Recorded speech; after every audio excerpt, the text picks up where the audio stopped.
গল্প ৩টি পাথর ও গুহার দরজা। একবার ৩জন ইমানদার বন্ধু সফরে বেরিয়ে পড়ল।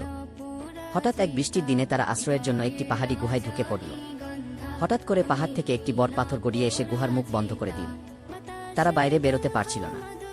তখন তারা নিজেদের মধ্যে বলল, চলো আমরা আমাদের জীবনের এমন কিছু কাজ আল্লাহর সামনে পেশ করি যেগুলো আমরা শুধু তার জন্য করেছি, যেন তিনি আমাদের এই বিপদ থেকে রক্ষা করেন। প্রথম ব্যক্তি বলল, হে আল্লাহ, আমার বাবা মা বৃদ্ধ ছিলেন।